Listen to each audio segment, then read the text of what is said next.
prenons un instant ensemble avant d'entrer dans la prière pour simplement nous recueillir et écouter le cœur de Dieu. Laissons sa parole nous imprégner et préparer nos cœurs à la recevoir.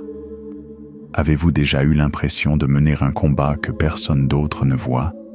Extérieurement, vous souriez, vous allez travailler, vous vous occupez de votre famille. Mais intérieurement, vous êtes simplement épuisé. Les difficultés que vous rencontrez ressemblent moins à des obstacles qu'à des montagnes. Ce ne sont pas de simples soucis, ce sont des batailles. Des batailles que vous ressentez au plus profond de votre être. Des batailles qui exigent bien plus que votre seule force ou votre seule volonté. Vous avez essayé de penser positivement. Vous avez essayé de tenir bon. Mais vous en êtes arrivé à un point où vous savez que ce combat doit être mené à genoux, dans la prière. Si c'est votre cas, je veux que vous sachiez ceci. Vous n'avez jamais été destiné à porter le poids de chaque épreuve sur vos seules épaules. Dieu n'a jamais voulu que vous combattiez seul contre des forces invisibles, en ne comptant que sur votre propre sagesse et votre compréhension limitée. La vérité est que l'ennemi veut vous épuiser. Il veut vous vider de vos forces, vous rendre anxieux et accablé. Sa plus grande tactique est de vous faire croire au mensonge que vous êtes seul dans ce combat. Mais vous ne l'êtes pas. Dans le livre des Éphésiens, chapitre 6, verset 13, il nous est donné ce commandement puissant. C'est pourquoi, prenez toutes les armes de Dieu, afin de pouvoir résister aux jours mauvais et après avoir tout surmonté, de tenir ferme. Or, cette expression, le jour mauvais, qu'est-ce que cela signifie? Il arrive un moment dans la vie de chacun où les ténèbres semblent s'abattre de tous côtés, où l'on a l'impression que tout l'enfer a déchaîné sa fureur contre nous. La Bible appelle cela le jour mauvais. C'est un jour, ou même une période, d'épreuves intenses, de difficultés et d'opposition qui cherchent à ébranler les fondements mêmes de votre vie. Pour certains, ce jour est arrivé sous la forme d'un appel téléphonique d'un médecin, avec un diagnostic qui a tout changé. Pour d'autres, c'était le jour où leur entreprise a annoncé des licenciements, et soudain, l'avenir pour lequel ils avaient tant travaillé était menacé.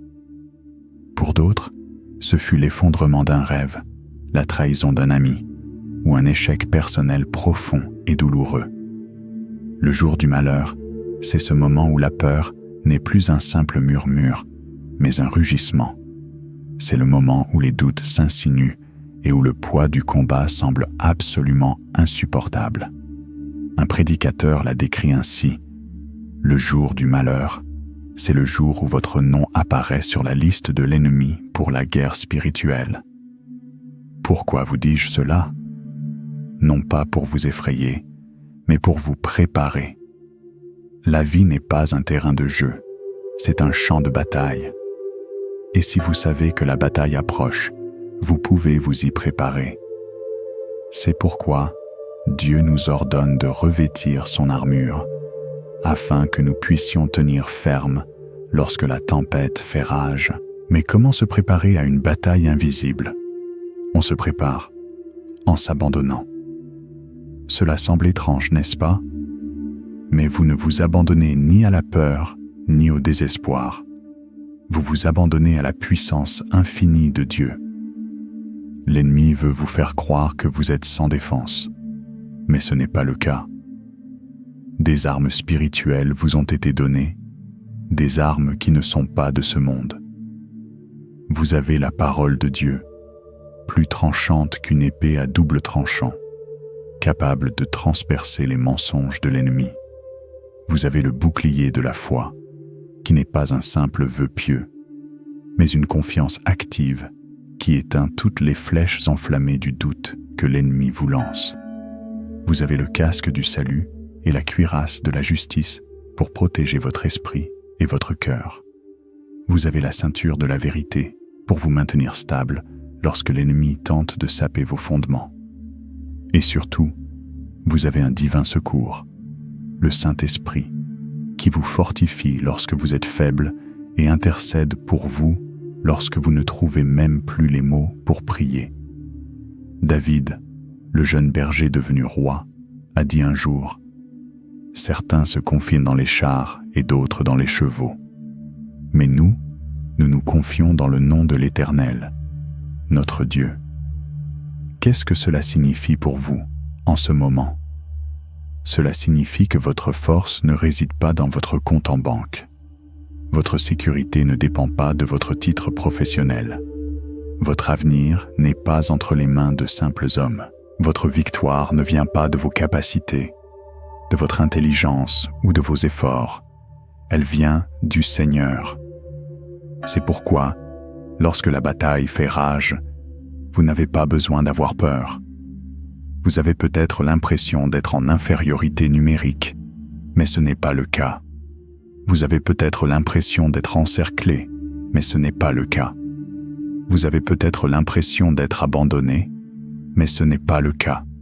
La bataille n'est pas la vôtre. Elle appartient au Seigneur. Il y a une histoire puissante dans le 2e livre des rois.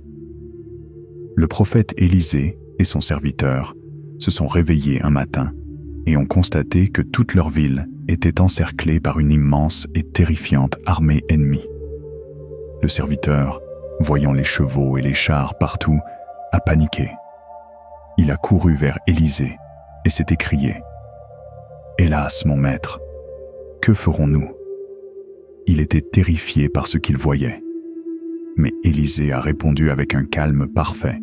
« N'aie pas peur, car ceux qui sont avec nous sont plus nombreux que ceux qui sont avec eux. » Le serviteur a dû être très perplexe. « Nous ? Il n'y a que toi et moi. » Alors Élisée a fait une simple prière. « Seigneur, je te prie, ouvre ses yeux afin qu'il voie. » Et le Seigneur a ouvert les yeux du serviteur, et il a regardé, et il a vu que les collines tout autour d'eux étaient remplies de chevaux et de chars de feu, une armée céleste les entourant. Le voyez-vous? Vous ne combattez pas seul. En ce moment même, en ce jour de malheur, vous êtes entourés d'armées angéliques, de forces célestes qui viennent à votre secours lorsque vous invoquez le nom de Jésus. Vous êtes soutenus par la fidélité d'un Dieu qui n'a jamais perdu une bataille, et il n'en perdra jamais. Alors, quand la peur essaie de s'emparer de votre cœur, souvenez-vous de cette vérité. La bataille est déjà gagnée. Vous n'avez pas à vous battre pour la victoire. Vous combattez depuis la victoire. Jésus a déjà triomphé de toutes les puissances des ténèbres à la croix. Il vous a déjà déclaré plus que vainqueur. Il a déjà ouvert un chemin là où il semblait n'y en avoir aucun. Tenez bon, gardez votre calme. Levez les yeux vers les montagnes d'où vous vient le secours. Car celui qui combat pour vous n'a jamais été vaincu, et il ne le sera jamais. Unissons-nous maintenant dans la prière. Je te remercie, Jésus, pour ta grâce et ta miséricorde infinie. Je te remercie pour la victoire que tu as déjà remportée en ton nom puissant. Grâce à toi, je ne combats pas pour la victoire. Je combats depuis la victoire. Le combat t'appartient, et la victoire est déjà acquise. Ta parole, dans Deutéronome 28, verset 7, dit « L'Éternel fera que mes ennemis qui s'élèvent contre moi soient mis en déroute devant moi. Ils sortiront contre moi par un seul chemin et s'enfuiront devant moi par 7 chemins. » Seigneur, je m'appuie sur cette promesse aujourd'hui. Je déclare que toute force des ténèbres qui s'élève contre moi sera dispersée. Aucune arme forgée contre moi ne prospérera. Aucune attaque de l'ennemi ne réussira. Tout plan de destruction contre ma vie sera renversé par la puissance de ton nom. Père, j'ai confiance que ta miséricorde, qui se renouvelle chaque matin, me soutiendra à travers chaque épreuve. Ton amour ne tarit jamais. Ta compassion ne faiblit jamais.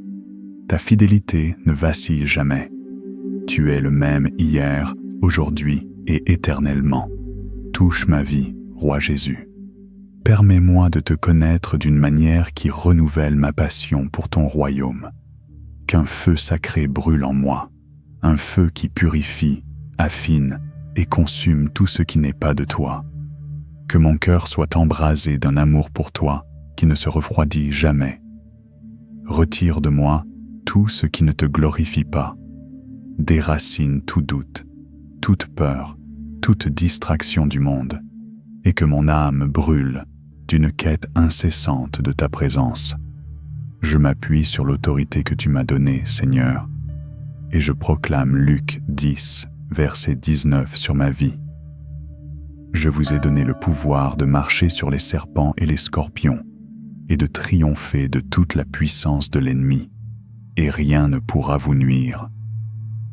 Au nom de Jésus, par l'autorité de ta parole, je piétine tout plan démoniaque envoyé pour m'entraver. J'annule tout mensonge de l'ennemi qui essaie de me faire croire que je suis faible, seul ou indigne. Je déclare que je suis un enfant du Dieu Très-Haut, racheté par le sang de Jésus, et aucune force de l'enfer ne peut se dresser contre moi.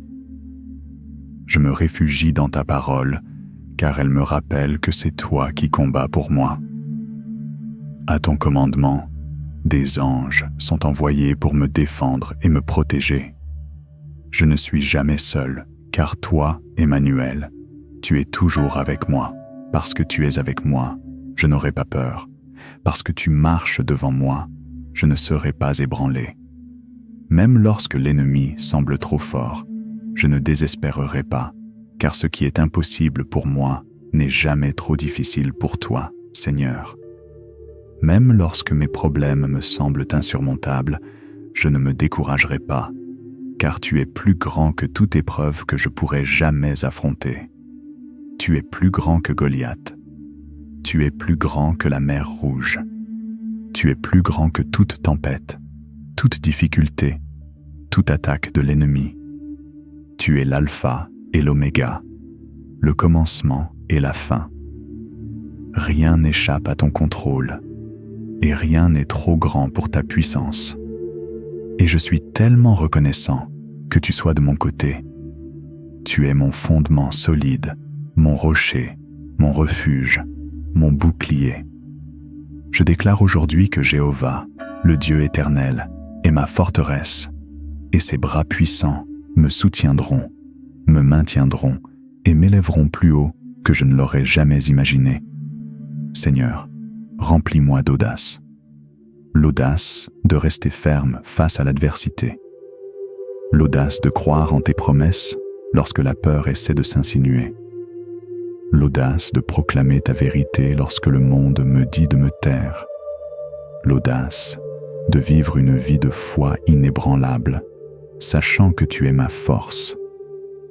Ta parole dans 2 Timothée 1, verset 7, dit « L'esprit que Dieu m'a donné ne me rend pas craintif, mais me donne au contraire la puissance, l'amour et la maîtrise de soi. Saint-Esprit, je t'invite dans ma vie, remplis-moi de ta puissance.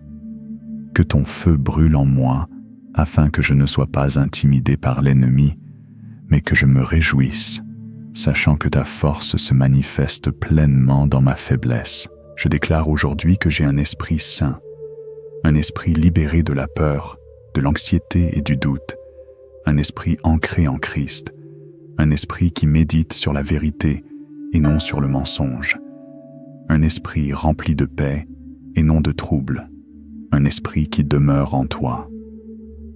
Je déclare que je marche dans la puissance de Dieu chaque jour de ma vie. Je refuse d'être victime des circonstances. Je refuse d'être découragé par ce que je vois. Je choisis la foi plutôt que la peur. Je choisis l'espérance plutôt que le désespoir. Je choisis la victoire plutôt que la défaite. Car je sais qui est mon Dieu. Et par-dessus tout, je te remercie pour ton amour immense, un amour parfait qui chasse toute peur. Ton amour est ma sécurité, ma protection, mon refuge dans la tempête. Ton amour me relève quand je suis fatigué, me fortifie quand je suis faible et me console quand je suis brisé. Rien au monde ne peut me séparer de ton amour. Seigneur, reçois toute la gloire et toute la louange pour chaque victoire que tu as remportée dans ma vie, chaque percée, chaque délivrance, chaque prière exaucée. Je te rends hommage. J'élève ma voix pour t'adorer, car toi seul es digne. Je t'abandonne tout, Seigneur, mes peurs, mes soucis, mes combats. Je les dépose à tes pieds, sachant que tu as le contrôle. Je te fais entièrement confiance, sachant que tu ne me décevras jamais. Je te donne toute la gloire, tout l'honneur et toute la louange. Au nom puissant et glorieux de Jésus, je prie. C'est tout pour la vidéo d'aujourd'hui.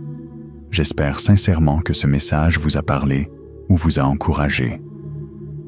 Si vous souhaitez continuer à recevoir du contenu comme celui-ci chaque jour, n'oubliez pas de vous abonner et d'activer la cloche de notification pour ne manquer aucune nouvelle vidéo. Continuons la conversation. Laissez un « Amen » dans les commentaires si le message d'aujourd'hui a touché votre cœur. Merci d'avoir regardé.